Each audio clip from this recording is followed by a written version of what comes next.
Rouler toute sirène hurlante à 100 km/h, ça a l'air facile. Et pourtant, ces apprentis policiers de Los Angeles sont particulièrement concentrés. Car l'épreuve de conduite est éliminatoire. Allez, tous en voiture, on se dépêche. Pour Reynolds, après 5 mois de formation, c'est le grand jour. J'ai toujours voulu faire ça. Dans ma famille, il y a 4 générations de policiers et moi je jouais toujours aux gendarmes et aux voleurs. L'épreuve de conduite dure 1 heure sur un circuit qui reproduit tous les pièges de la circulation urbaine.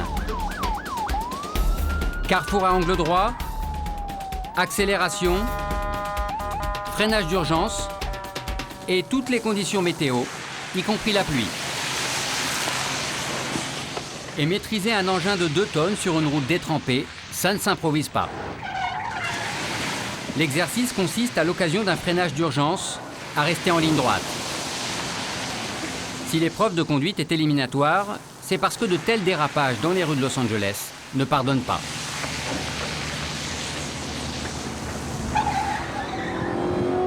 C'est maintenant l'épreuve de la course-poursuite. Un moniteur joue au délinquant en fuite qui va tout faire pour semer ses poursuivants, les élèves policiers.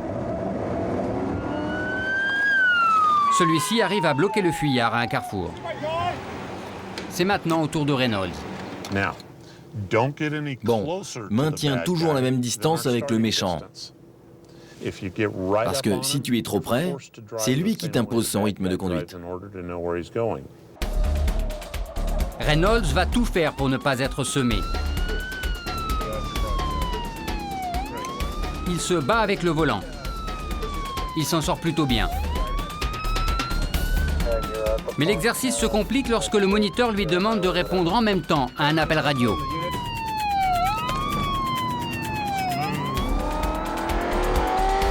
Mauvais point pour Reynolds.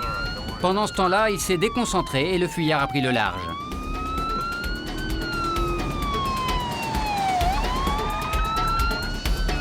Mais le policier qui joue au méchant est du genre compréhensif.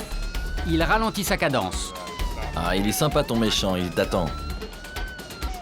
Bon, coupe la sirène. Alors, ça fait quoi? J'ai adoré, monsieur. Car Reynolds n'a jamais perdu le contrôle de sa voiture. Verdict? Ah, il a réussi, il s'en est bien sorti. Bon, Reynolds, n'oubliez pas d'utiliser toute la largeur de la route dans les virages. Vous avez tendance à prendre les virages trop secs. Bon, vous pouvez y aller. Reynolds a réussi. Dans quelques semaines, il rejoindra sur le terrain les hommes et les femmes de la plus grande police de Los Angeles, celle du shérif. Los Angeles, la 2e ville des États-Unis, sur la côte pacifique. Capitale de l'Ouest américain, capitale du rêve américain aussi, la Cité des Anges compte 4 millions d'habitants, mais avec sa banlieue, elle dépasse les 10 millions. Une mégalopole ultra-moderne. Et pourtant, comme au temps du Far West, celui qui fait régner l'ordre et la loi, c'est le shérif. Avec le maire, c'est un des hommes les plus puissants de la ville. Ça, c'est l'étoile du shérif. Et voici 2 autres plaques. Pour veiller sur la population, le shérif dispose d'une petite armée de 10 000 hommes. Son premier problème, ce sont les gangs. Les hommes du shérif mènent la guerre à ces nouveaux desperados. Si tu me montres que mon fils est membre d'un gang, je te signe un papier et tu l'emmènes tout de suite en prison, d'accord? Dans les registres du shérif, il y a aujourd'hui 16 000 membres de gangs identifiés. Et le deuxième problème du shérif de Los Angeles, c'est la prostitution. Pour la combattre, il a mis au point une stratégie sulfureuse. Déguiser ses policières en prostituées. Qu'est-ce que tu veux? Tu veux faire l'amour? Pour piéger les clients. Il dispose même de ses propres commandos pour les situations les plus dangereuses. Des commandos aux méthodes très controversées.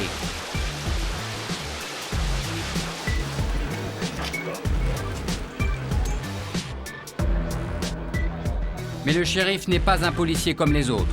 Il est élu pour 4 ans par les habitants de la ville et celui de Los Angeles est un véritable homme politique. Il a bâti toute sa popularité sur un programme musclé. Pas de quartier avec les hors-la-loi.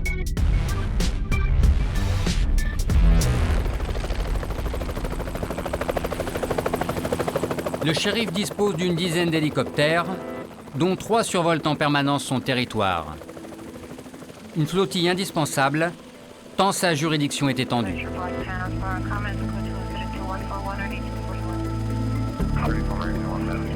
Il est à la tête du comté de Los Angeles, une mégalopole qui comporte 88 communes, bordées par la mer et par le désert.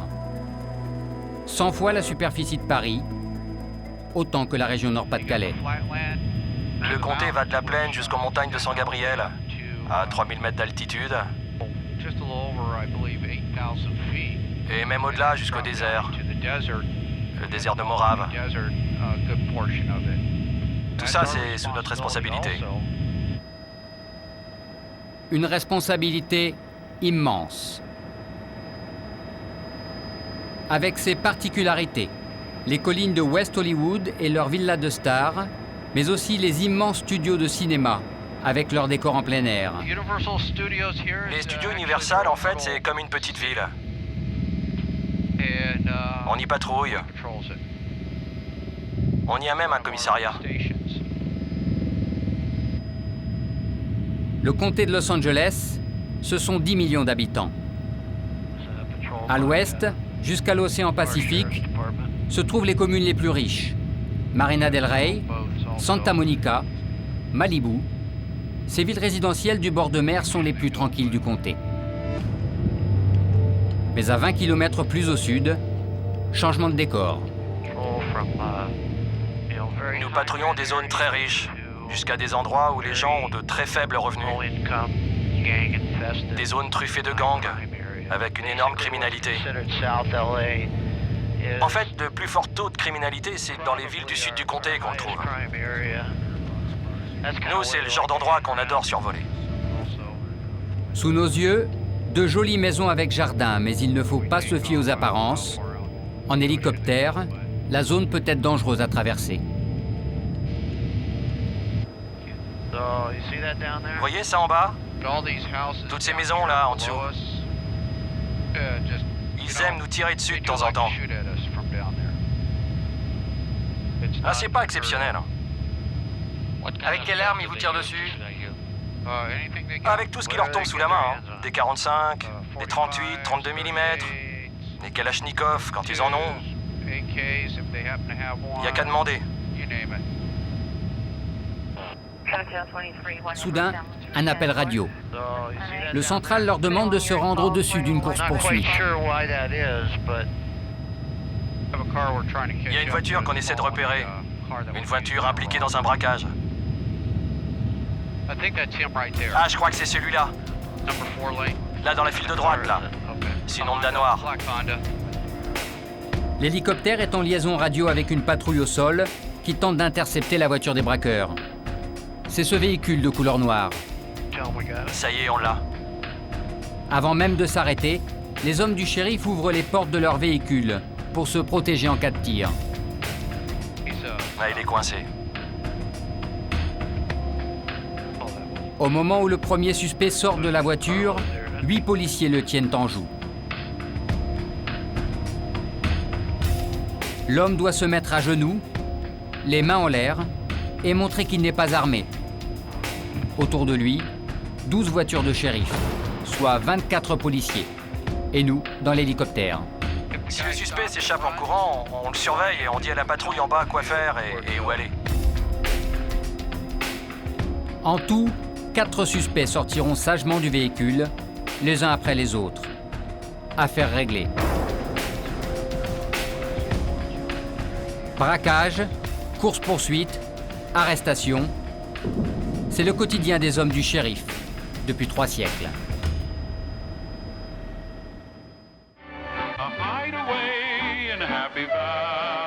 Le shérif, un personnage mythique aux États-Unis. Ce cavalier incarne la loi et n'hésite pas à se servir de son arme pour faire régner l'ordre chez les cow-boys au sang chaud. Quand il n'arrête pas les méchants, il joue le joli cœur auprès de ses dames. Mais le shérif, ce n'est pas seulement du cinéma.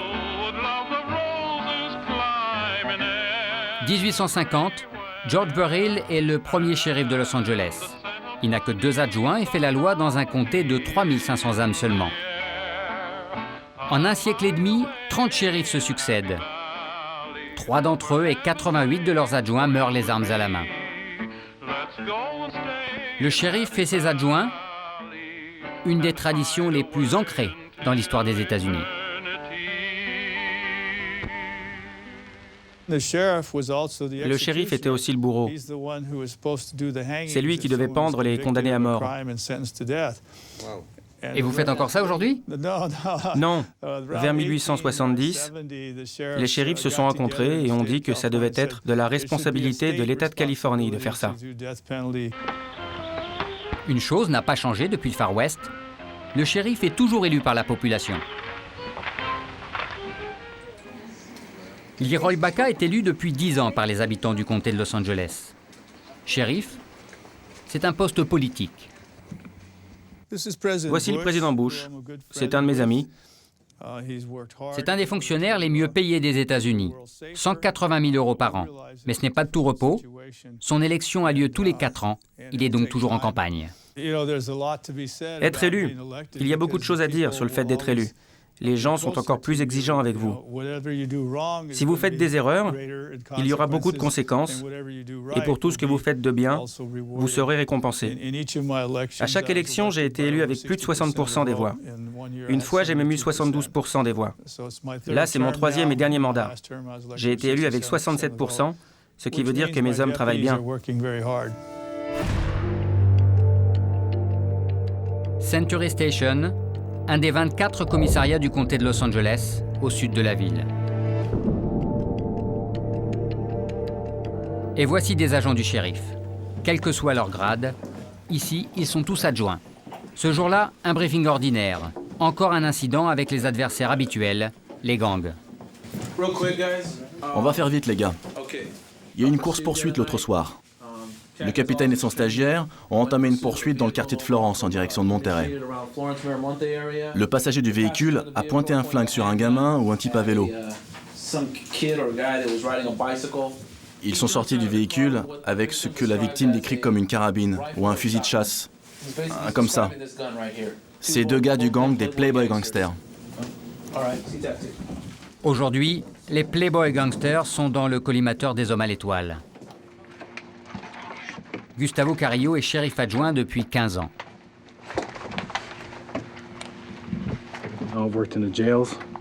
J'ai travaillé dans les prisons, dans les patrouilles, et maintenant je suis dans l'unité anti-gang. C'est quoi votre programme aujourd'hui? Identifier des membres de gang et les mettre en prison.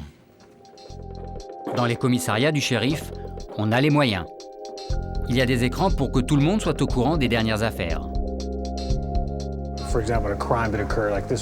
Par exemple, il y a eu un crime à 2h45, une attaque à main armée. Ça nous donne la description du suspect, son véhicule et l'arme utilisée. Les véhicules du shérif aussi sont à la pointe de la technologie. Ces voitures sont équipées d'un ordinateur qui permet de consulter le fichier des délinquants tout en roulant. Les informations transitent par ce disque dur gris, ici à gauche. À côté, ce petit boîtier crypte toutes les communications radio entre le véhicule et le commissariat. Sur le tableau de bord, un GPS très performant indique en permanence le déplacement des autres voitures du shérif. Sur le toit de la voiture, 4 caméras filment et détectent les plaques des véhicules volés ou recherchés. Quand la voiture du shérif identifie une plaque suspecte, l'ordinateur de bord se met en alerte. Cet équipement est en phase d'expérimentation. Aujourd'hui, il y a 30 voitures de ce type sur une flotte de plus de 2000 véhicules. 16 heures, Carrillo retrouve son collègue Martinez. On travaille toujours en binôme dans ce service, toujours avec un partenaire. C'est parti pour une ronde de 8 heures. Leur mission, prévenir la violence par leur présence dans les zones où sévissent les gangs. La zone que surveillent Carrillo et Martinez est la plus dangereuse du comté. 200 000 habitants, mais jusqu'à 90 meurtres par an, dont la moitié causée par les gangs. Direction Watts, un quartier noir très pauvre, aujourd'hui dominé par les gangs hispaniques.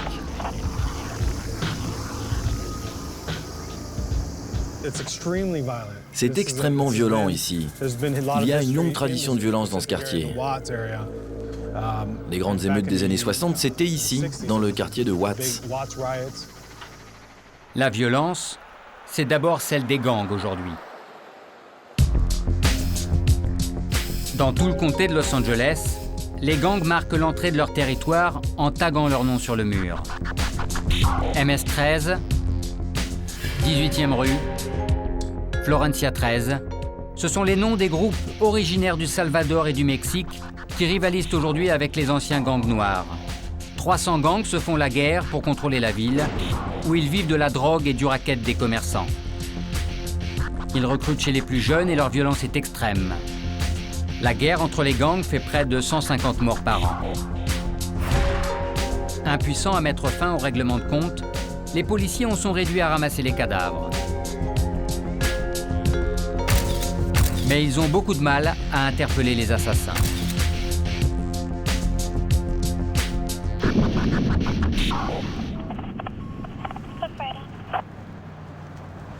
Tous les soirs, Carrillo et Martinez cherchent à identifier de jeunes membres de gangs.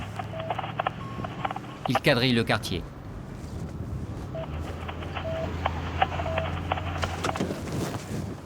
Eh, viens ici. Ils viennent justement d'apercevoir un jeune homme tatoué sur le dos. Qu'est-ce que c'est que cette pipe? Je sais pas, monsieur, je viens juste de la trouver par terre. En fait, ce n'est pas la pipe à crack, une drogue violente, qui intéresse le shérif adjoint. Ce sont ses tatouages. Vous êtes en liberté conditionnelle? Conditionnelle pourquoi? Possession d'armes à feu. Peut-être quel gang? Sentinel Boys. Quoi? Sentinel Boys. Les policiers vont inscrire les deux hommes dans leur base de données. Dans les fichiers du shérif, 16 000 membres de gangs sont déjà identifiés.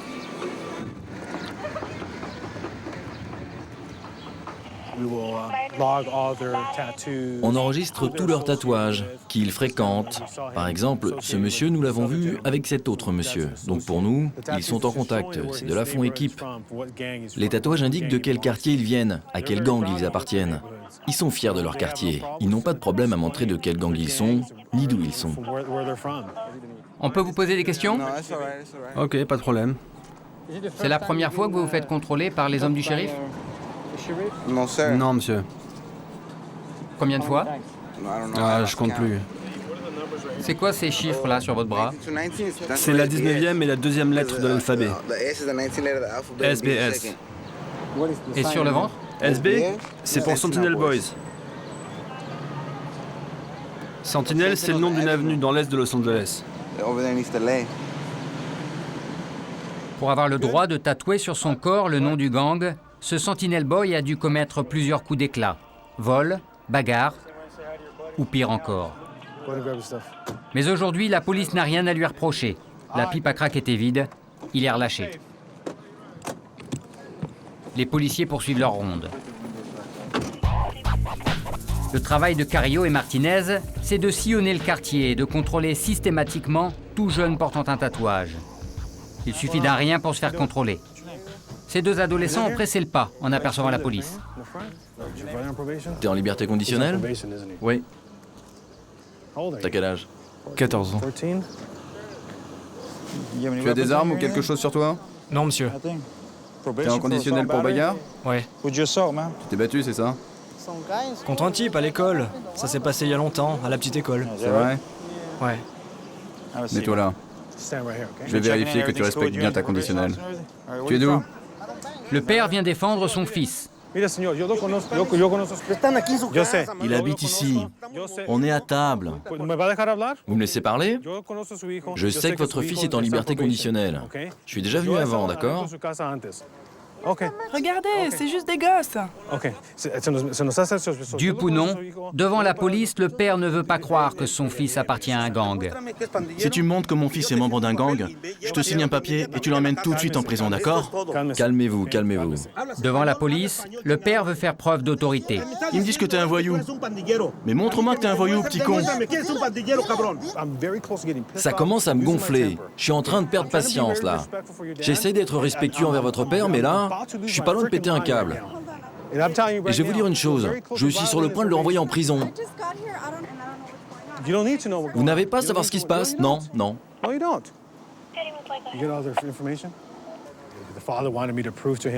Son père voulait que je lui prouve son appartenance au gang. Malheureusement, je ne peux pas le faire sans aller au commissariat et lui montrer le dossier des précédentes interpellations et les aveux qu'il nous a faits. Il s'acoquine avec un gang local, mais le père ne peut pas accepter que son fils appartienne à un gang. Exercer un contrôle systématique des jeunes susceptibles d'être membres de gangs, quitte à les harceler, c'est la méthode du shérif. En une journée, Carrillo et Martinez contrôleront une quarantaine de personnes. Leur mission va durer jusqu'à 1h du matin, toujours sur le même principe, la recherche des tatouages. C'est ce qui peut surprendre à Los Angeles. Tatoués par tradition et par fierté, les délinquants ne se cachent pas. Ce soir, justement, une belle prise. Sur un contrôle de routine, les policiers ont découvert les tatouages de cet homme. Il va rejoindre les membres de gangs recensés dans le fichier du shérif. Oh, tu t'es fait tirer dessus? Oui, 6 fois. Il est désormais considéré comme un suspect potentiel aux yeux de la police. Le soir, à Los Angeles, les gangs règnent sur des quartiers entiers de la ville. Malgré la police, malgré le fichage, dans le comté, chaque année, 150 personnes sont victimes de la guerre des gangs. La plupart des meurtres sont commis la nuit. La semaine dernière, un homme a été abattu sur ce trottoir. C'est la 67e victime de meurtre à Los Angeles depuis le début de l'année. À 26 ans, Rafael Pérez faisait partie du fichier gang du shérif. Sa sœur et sa femme le pleurent depuis une semaine. J'ai vu ce noir américain. Je l'ai juste vu traverser la rue en courant. Et j'ai vu mon frère sur le sol. Il s'était fait tirer dessus. Mon mec était super. Oui, bon, c'était un gangster, mais c'était le meilleur des hommes. Il aidait beaucoup les gens où qu'il aille. Les gens l'adoraient et il nous manquera toute la vie. Il appartenait à quel gang? Il appartenait au Florencia 13, du groupe des assassins. C'était un bon gangster, il aimait ces gars. Il ne laissait tomber personne. Ça fait tellement de mal, le racisme. Parce que c'est du racisme, les Noirs contre nous. Il tue beaucoup d'entre nous. Et ça n'est pas juste. Parce qu'on est des gens bien. On ne mérite pas ça. On ne mérite rien de tout ça. Rafael Pérez appartenait au Florencia 13, le plus gros gang de Los Angeles, celui qui tient le trafic de drogue dans la ville.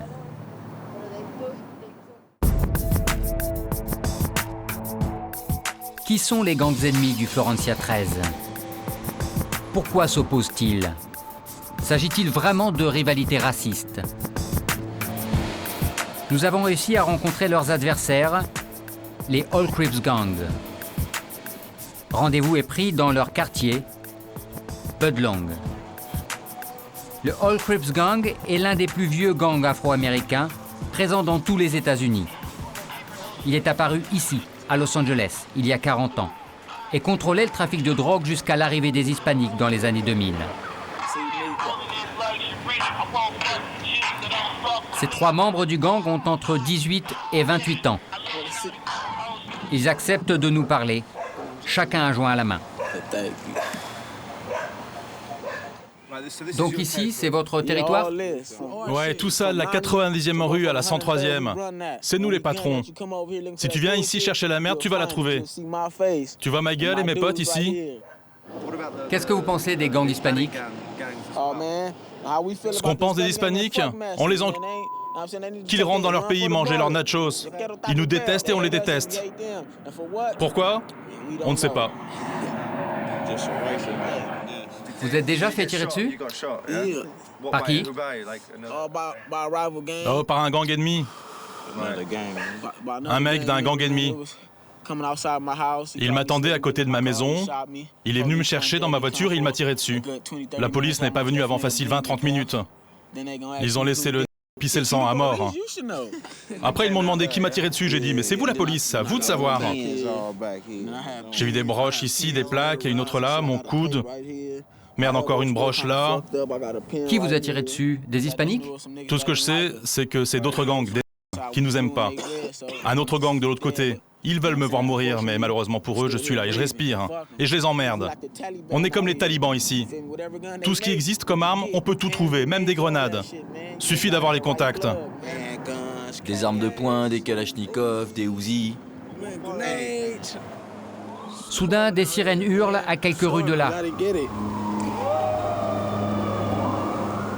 C'est quoi cette sirène là? C'est la police? Ouais, c'est la police. L'ambulance, les pompiers.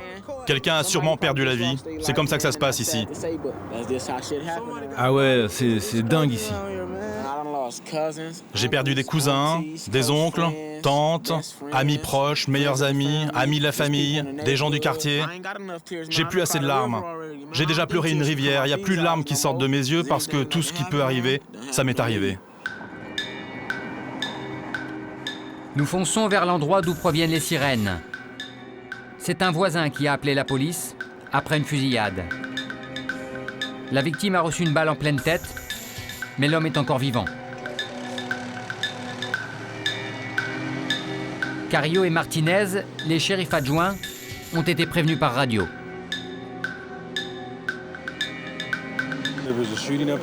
Ouais, il y a eu une fusillade juste là. On sait pas trop si quelqu'un a été visé, on n'a pas trop de détails. On est venu voir si c'est un rapport avec les gangs. On nous a dit de rester ici? Ouais, restez là, moi je veux voir ce qui se passe. Impossible de s'approcher. Seuls les enquêteurs ont accès à la scène du crime. Sur place, nous apprendrons quand même que les tueurs ont tiré depuis leur voiture, en roulant. Nous n'en saurons pas plus pour l'instant.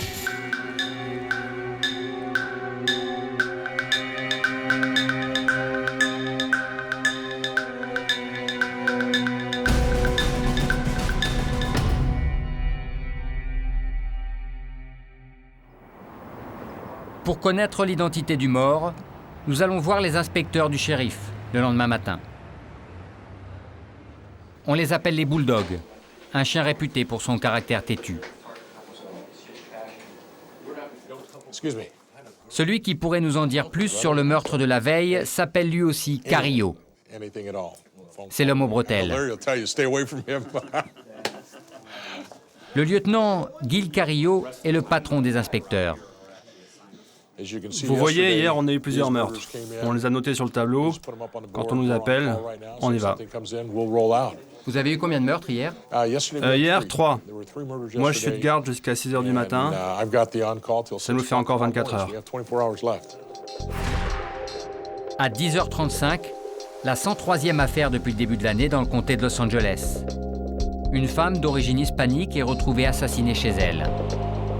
Son meurtrier présumé sera retrouvé le jour même au Mexique. À 15h02, un corps est découvert dans un quartier populaire proche du port. La victime est une femme. Son assassin n'a pas été retrouvé. À 1h05 du matin, un meurtre en pleine rue. La victime est cet homme dont nous avons filmé le corps. Il est à l'hôpital dans un état extrêmement critique. 10 heures après le meurtre, il est entre la vie et la mort et n'a toujours pas été identifié. 3 morts en quelques heures, une journée presque ordinaire pour les hommes du shérif. L'inspecteur Gil Carrillo retourne ce matin sur les lieux du meurtre. Et nous allons découvrir avec lui toute la sauvagerie de ces guerres de rue. Inspecteur depuis 27 ans, l'homme a enquêté sur des milliers de meurtres et vu des milliers de cadavres. Mais il a toujours le goût du métier. Il y a 2 ans, je suis allé sur 7 meurtres en 24 heures de temps. Et le shérif Baca m'a dit « Je ne comprends pas comment vous pouvez continuer à faire ça. » Que voulez-vous? J'adore me lever à 1 h du matin pour voir un mort. Finalement, c'est pas si grave. Nous arrivons dans le quartier de Florence, le quartier du gang Florencia 13. L'inspecteur a pris ses précautions. Il sait que dans ce comté, le drame peut survenir à n'importe quel moment. Là, on est dans une zone dangereuse. Il vaut mieux être prêt à tout. Dans les médias, on parle tous les jours, toutes les semaines, du nombre d'Américains qui meurent en Irak. Mais nous avons plus de morts ici chaque année que de soldats tués à la guerre en Irak. Et pourtant, personne ne s'insurge contre cette violence. Où sont les hommes politiques quand il s'agit de mettre fin à cette violence?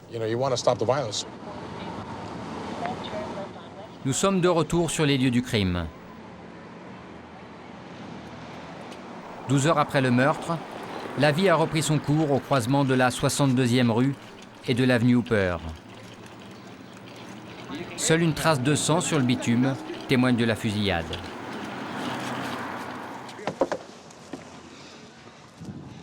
Il était 1h du matin quand ils m'ont appelé.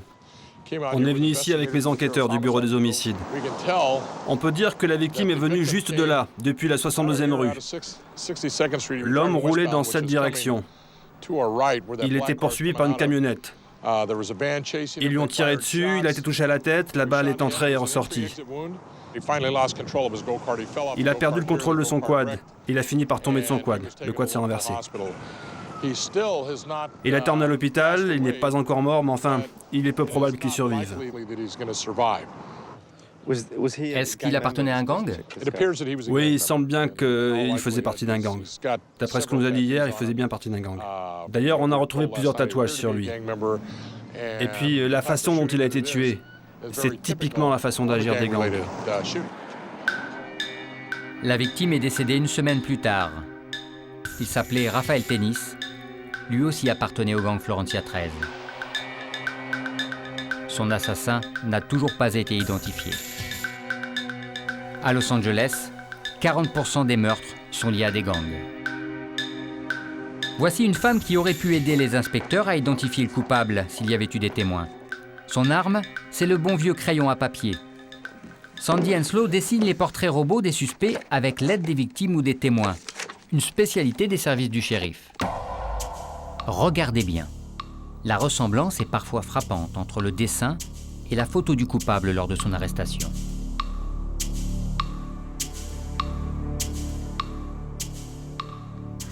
Ces deux portraits que je vous montre ont été faits à partir d'une vidéo de surveillance.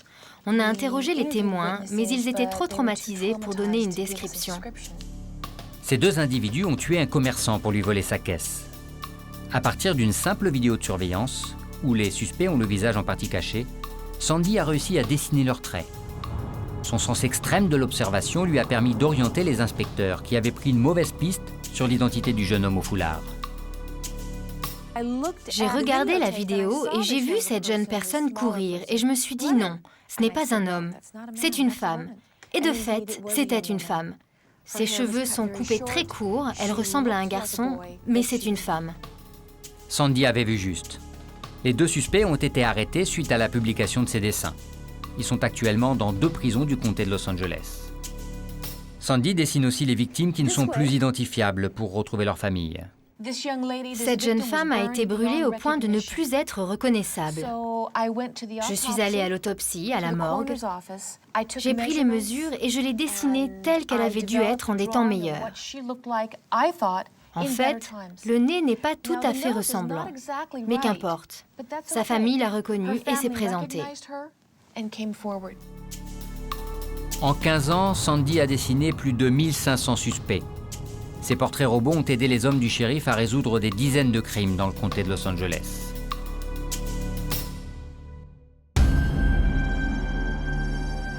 Quartier de l'aéroport. Le shérif dispose aussi de forces spéciales. Aujourd'hui, elles sont à la recherche d'un forcené retranché à l'intérieur d'une de ses maisons. Il est armé. Dans ce genre de situation, les policiers ont recours à une botte secrète, leur chien.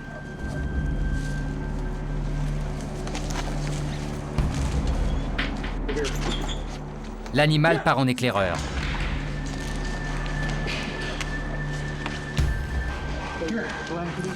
Le chien revient, la voie est libre. A priori, les hommes peuvent avancer sans danger. 2 mois plus tôt, un tireur d'élite est mort d'une balle en pleine tête, victime d'un homme barricadé chez lui. C'est la première fois qu'un membre des troupes de choc meurt dans l'exercice de son métier, dans le comté de Los Angeles. Aujourd'hui, il n'y a aucun danger. Ce n'est qu'un entraînement. La tête au sol, le visage vers moi. Allongez-vous.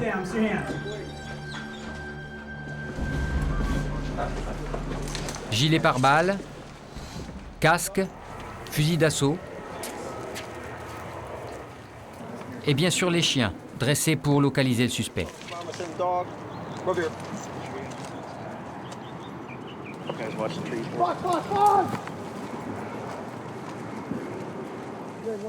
Suspect, tournez-vous vers moi!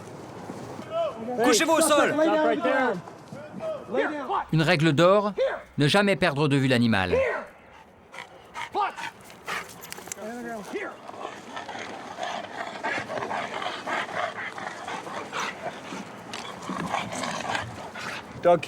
Quand le chien tourne en rond avec la tête en l'air, c'est l'alerte maximale. Ça signifie que le chien est sur le point de trouver le suspect. Le chien, la fierté des hommes du shérif. Je crois que ça vient de l'utilisation militaire dans les années 50-60, peut-être même dans les années 40. Et je sais qu'en Europe, ils s'en servent beaucoup. D'ailleurs, c'est là qu'on achète nos chiens. Je crois pas qu'on ait inventé l'usage des chiens, mais on a élevé l'utilisation du chien quasiment à un art. On a beaucoup de succès avec. Beaucoup de succès, sans doute, mais aussi une bavure. Les hommes du shérif ont parfois la gâchette facile. Cette nuit-là, le chien n'aura pas eu le temps de neutraliser le forcené. Les policiers ont tiré trop vite, 81 balles au total. Le chien aussi est abattu. Luis Carrillo est l'avocat de plusieurs victimes de bavures de la police de Los Angeles. Il a défendu la famille du jeune homme devant les tribunaux. Pour analyser les responsabilités des policiers dans ce drame, Luis Carrillo a obtenu cette vidéo tournée par les équipes du shérif. Août 2003, quartier de Compton, une des banlieues les plus pauvres de Los Angeles. Un appel radio signale une dispute conjugale. Le suspect, DeAndre Brunston, 23 ans, est sous un porche devant la maison d'un voisin. Il refuse de se rendre. La main droite cachée sous un oreiller, il prétend avoir une arme. J'ai un flingue, compris? Les policiers postés face à lui ne le savent pas, mais en fait, l'homme n'est pas armé. Ce qu'il cache dans son dos, c'est une simple sandale. Hé, caméra! Tout ce que je dis, c'est que je vais me rendre. Je vais poser le flingue. Tout ce que je veux, c'est parler à la femme qui porte mon enfant dans son ventre. C'est tout. Je veux rien faire d'autre. Si je peux parler à la femme qui porte mon bébé dans son ventre, je me rends. Sinon, je vais mourir ici. Il expliquait qu'il voulait voir ou parler à sa copine au téléphone avant de se rendre, et que tout serait résolu pacifiquement. Il serait descendu de ses marches, il l'aurait arrêté, il n'y avait pas besoin de le tuer. Au bout de 15 minutes de palabres, le lieutenant qui dirige les opérations menace d'envoyer un chien. Si le chien me mord, je lui tire dessus.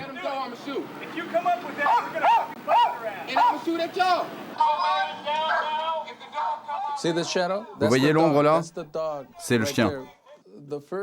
Le premier maître chien arrivé sur la scène a compris que ce n'était pas une situation dans laquelle il pouvait utiliser son chien.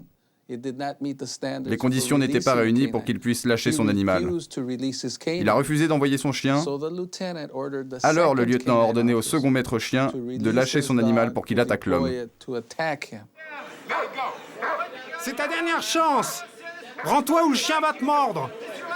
Pose ton arme! C'est ta dernière chance! C'est la décision de lâcher le chien qui va précipiter le drame.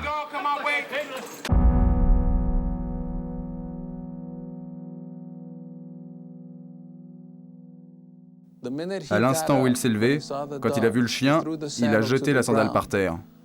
Mais c'était trop tard. Ils ont déjà commencé à lui tirer dessus.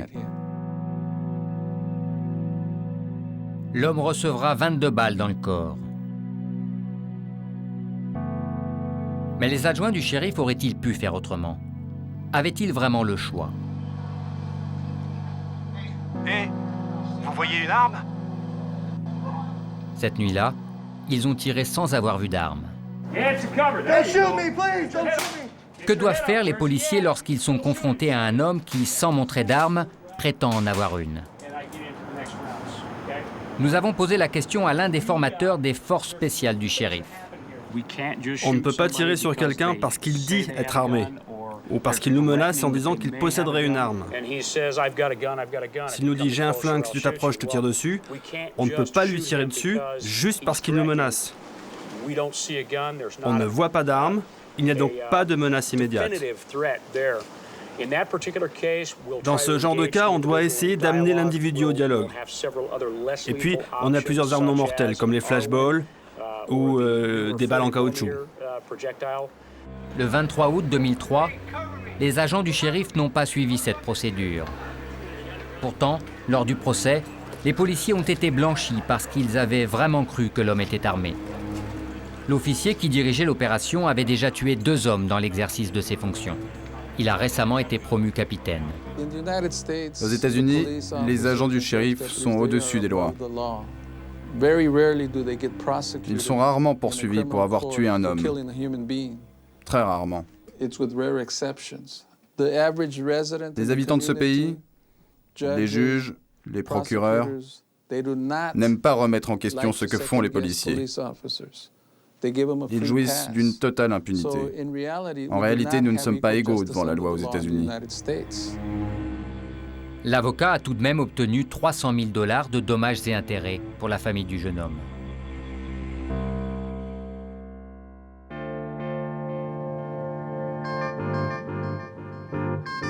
À Los Angeles, la majorité de la population soutient le travail du shérif et de ses adjoints, surtout quand il s'agit de lutter contre la prostitution, un délit en Californie.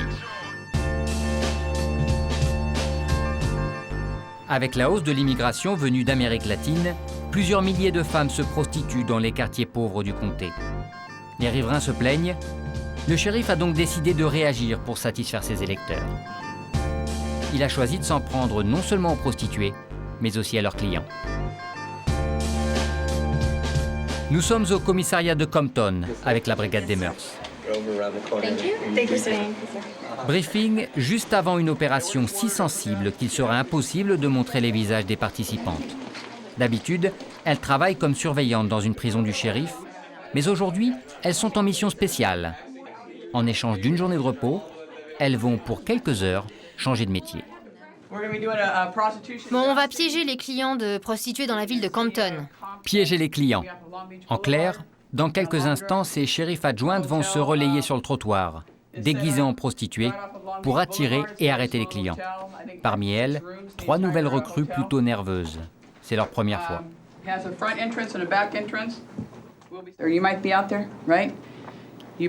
Bon, vous êtes plusieurs sur le trottoir, vous avez chacune un client, super. Vous les amenez dans la chambre et vous dites « Ma copine vient aussi et on se fait un truc à 4, ok ?»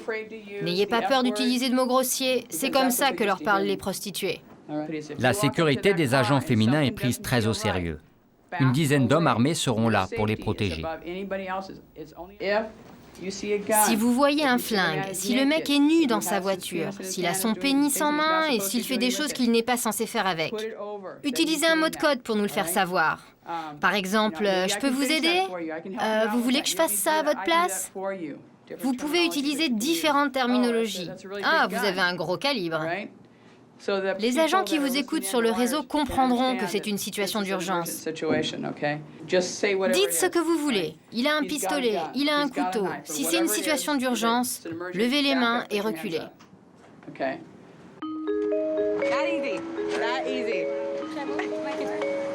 C'est dans cet hôtel modeste que les agents du shérif vont tendre leur piège. Le patron de cet hôtel, connu pour fermer les yeux sur le travail des prostituées dans ses murs, n'est pas en mesure de s'opposer à la présence de la police aujourd'hui. Pour commencer, petite séance de maquillage et mise en condition. C'est la première fois que Candy la rousse va servir d'appât.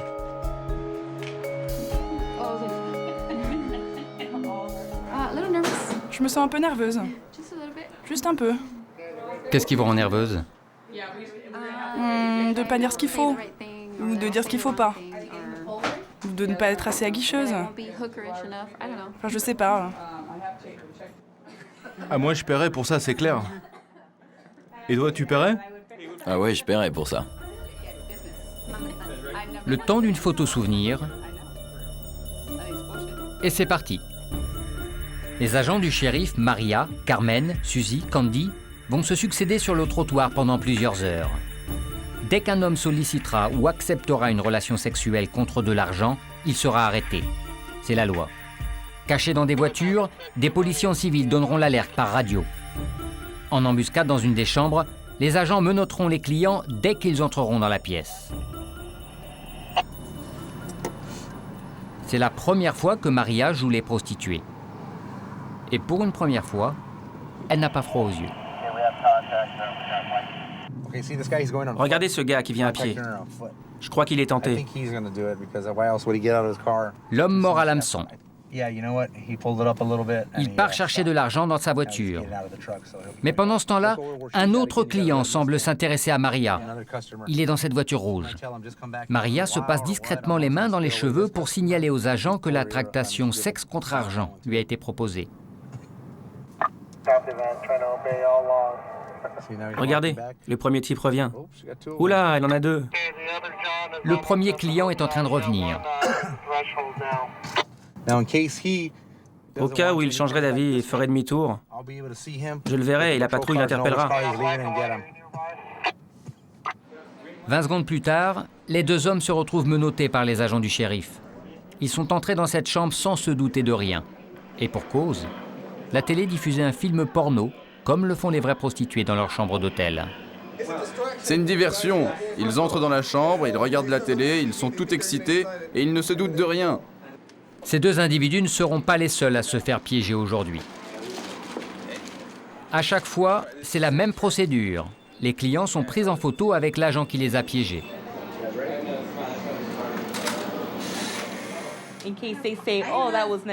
Au cas où ils disent « ce n'est pas moi, je ne suis jamais allé là-bas », nous avons une photo.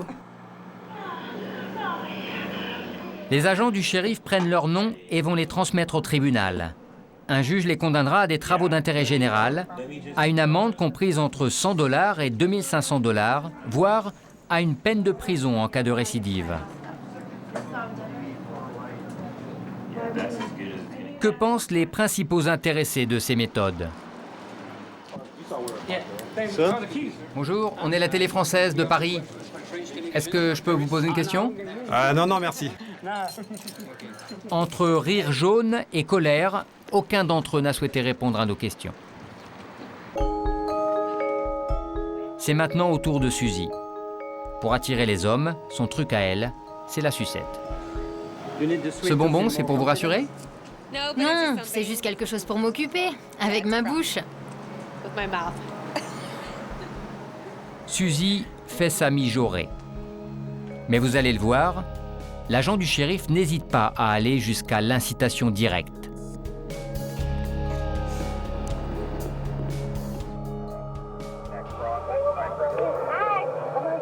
Salut, qu'est-ce que tu cherches? En fait, c'est un client de l'hôtel. Il n'est pas intéressé, mais Suzy continue de jouer la pousse au crime.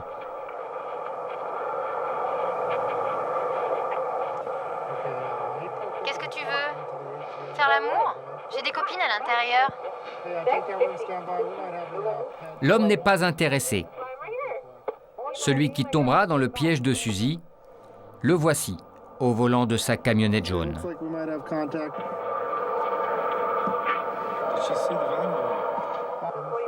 Qu'est-ce que tu veux? Tu veux faire l'amour? Mais l'homme est méfiant, il se doute de quelque chose. C'est pas un piège au moins? Quoi? T'es pas de la police? Non.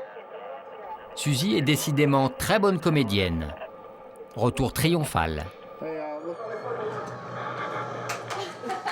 Bravo l'artiste! Jouer les fausses prostituées, inciter les hommes pour les punir ensuite, la méthode pourrait paraître presque immorale, mais pour la brigade des mœurs, c'est une bonne façon de s'attaquer à la prostitution. T'es nerveux? Pourquoi t'es nerveux? L'un des clients va payer le prix fort de cette méthode. C'est Carmen qui est à la manœuvre. Qu'est-ce que tu veux? Tu veux faire l'amour? Une fellation? Le jeune homme est en liberté conditionnelle.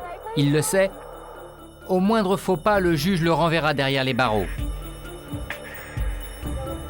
Un joli coup pour Carmen. Il est fiché pour outrage sexuel. Et il est en liberté conditionnelle. Donc, il retourne en prison.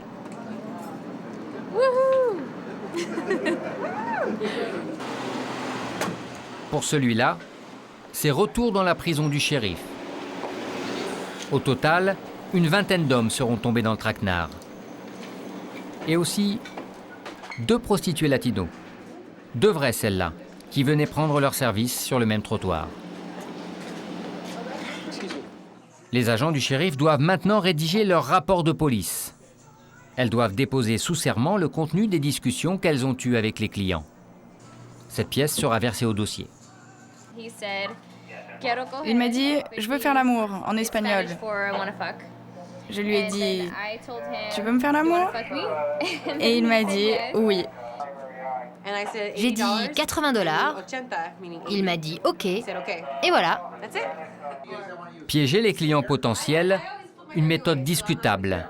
Mais le shérif ne fait pas dans le détail car il sait que la lutte contre la prostitution plaît à ses électeurs. Vous pensez que ça marche vraiment? Qu'il y a moins de clients de prostituées?